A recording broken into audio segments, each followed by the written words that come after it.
Haggerston School for Girls, Inner London. A third of pupils take drama GCSE, with 93% getting A star to C grades. Foundations for this success are laid down as soon as girls arrive in Year 7 and find drama on the timetable in its own right.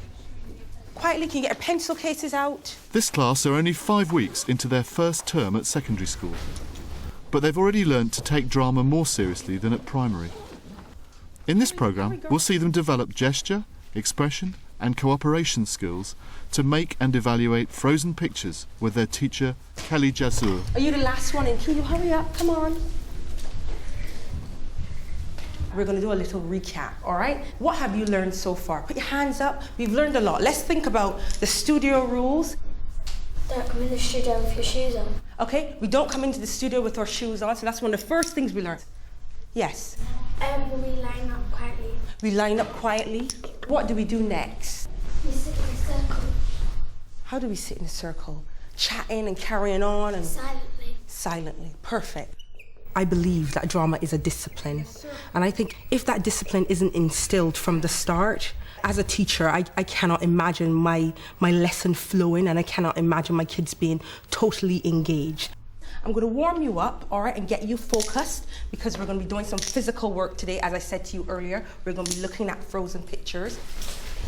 I want you to put your hands at your sides. I want you to stand with your back straight. Now we're going to do some breathing. Where is your focus? This is where you should be looking. This is your audience. Breathe in. Hold it. Focus. Think about today's lesson. And release. Perhaps it's one of the more cliche warm-ups, the breathing, but you know, it is very important and it works. Whether it's year 7, years 10 or 11, it does work and it does get them focused and they understand it. I'm going to show you a photo and I want you to take a good look at that photo, all right? The girls are going to make their own narrative frozen pictures. But first they must think about what pictures actually do. Just pass it on. You've got to have a starting point, and the starting point for us here is the picture. I actually nicked it from the art department, really. It's a school setting. Some kids are exiting the classroom, some kids are actually engaging with the teacher. So there is a story there and they could, you know, draw from that. What do pictures do? Tell us. Bring back memories. Okay, they bring back memories. Good. Yeah, to capture a moment. They capture moments. Good. Perhaps somebody could tell me one thing that encapsulates all of that. They actually tell what? Tell the story. Brilliant. Photos tell a story. So how will their own frozen pictures tell a story without speech or movement? Based upon what you just saw, does anybody have any idea what you think might make a good frozen picture? Yes. The body language and the way that the face expression. Facial expressions, good. Clear gestures, so you can understand what the story is. All right, big, clear gestures, excellent. When no one speaks. So what's that? So a good frozen picture, you must have silence. Complete silence. Silence. You can't talk in a frozen picture, can you? You're going to copy this into your book for me, all right? I'm going to give you about 4 minutes. You can do it really, really quickly. In year 7, I would say the first half of the term when the girls first come to the school, we spend a lot of time doing book work, just to get them into that frame of mind of trying to remember everything that they've done. They could refer back to their books as well. And some of them have these concepts. I remember in the first lesson, not this group, but I had another year 7 group that in the first lesson, the child said to me, so what, we're not going to do anything? She actually said that to me, Miss, we're not going to actually, create a scene, do something. She want, often a lot of them come with that preconcept. Oh yeah, drama. They came from primary school. For them, drama is after school, perhaps a school production, and they don't understand that there are things to be learned. Now, I'm going to put you into groups, all right? And you are going to create some frozen pictures for me, all right? I'm going to give you the title for your picture, but you're going to come up with the story, the setting, and you're going to checklist all of these things and make sure that you've done them. Now, group 1, you're going to tell a story about a picnic, all right? A frozen picture of a picnic. Group 2, a birthday party. Go. Group 3, A wedding. Where's group 4? Oh, great. The accident in the canteen. Think about our canteen. Think about what could happen in the canteen in terms of an accident. And this group, the funeral. Go. I'm giving you 10 minutes, 10 to 12 minutes. Let's go.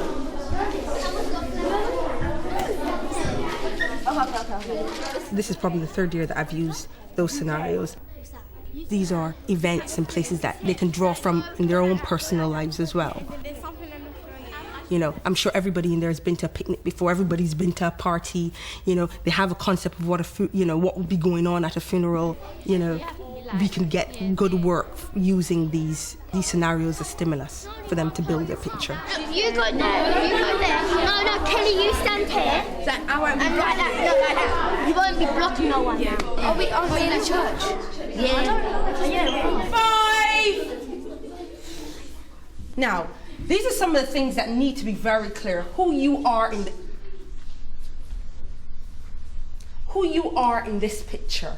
It needs to be clear. For example, this group, you're going with the picnic and you're saying a group of friends, all right? But it's not clear because you could be yourselves. I want you to be somebody else, perhaps a family, you know, something like that. All right, go.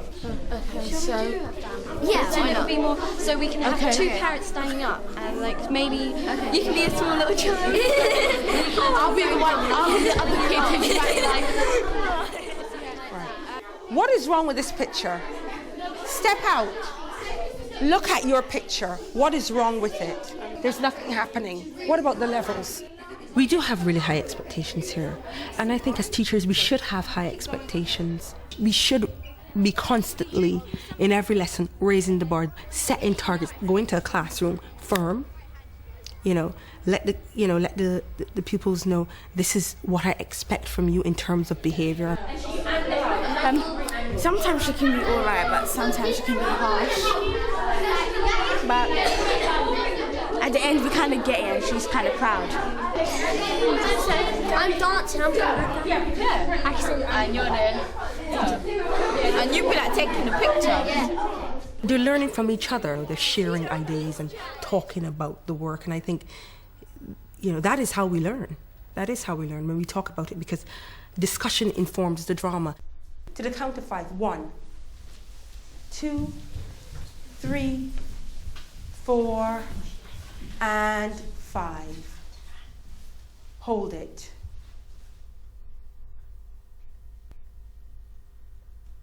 I should be looking at these pictures, and these pictures should be telling a story.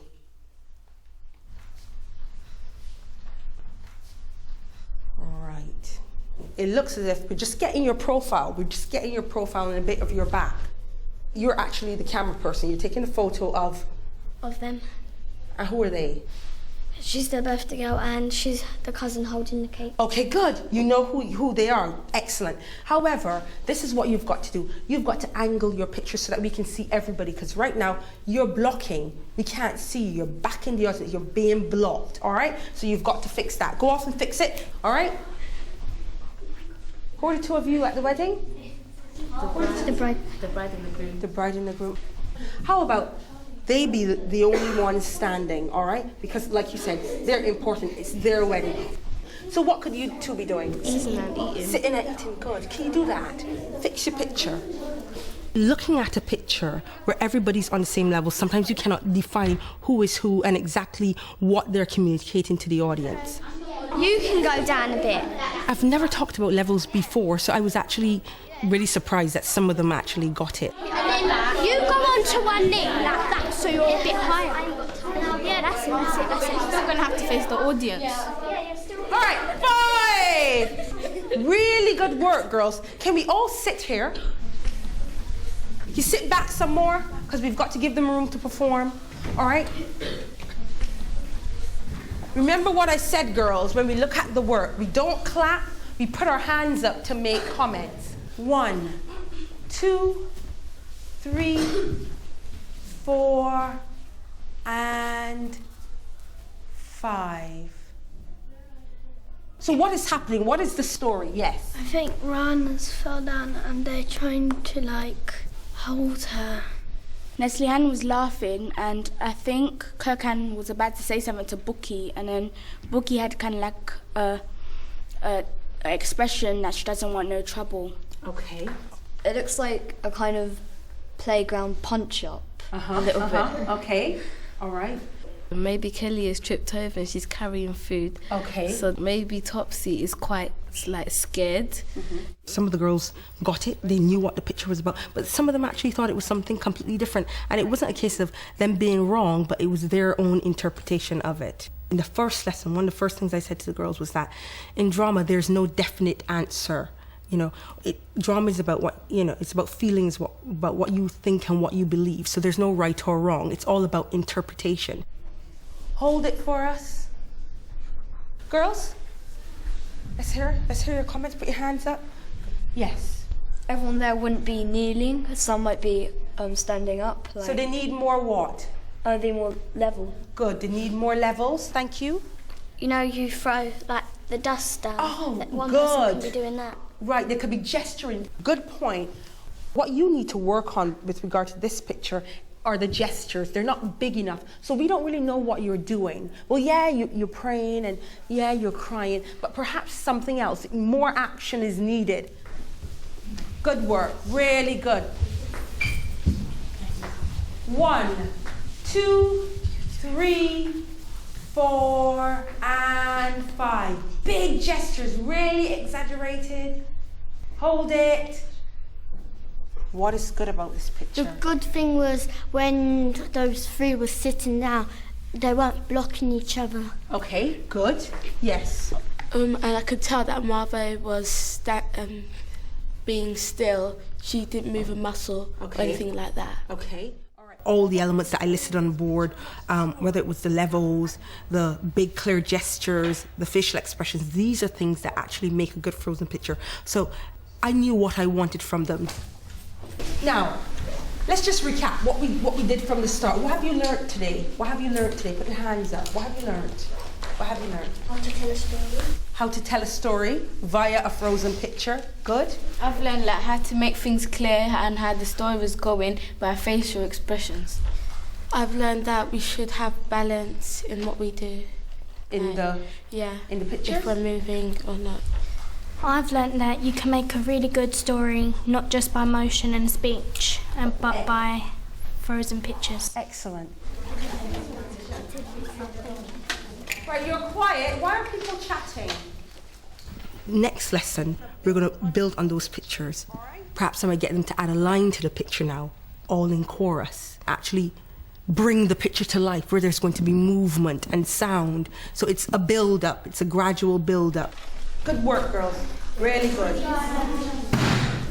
Shh. Some teachers might say, oh, that is so regimental. But the arts are disciplines. I mean, you're creative, yes, you go off and, you know, you create the work and you show the work, but then, you know, you've got to rehearse and you've got to be focused. And that is discipline. What we did today is what I call the foundation. It's the laying of the foundation. If you haven't got a good foundation, you're not going to have a sturdy house, are you? Your foundation has to be solid.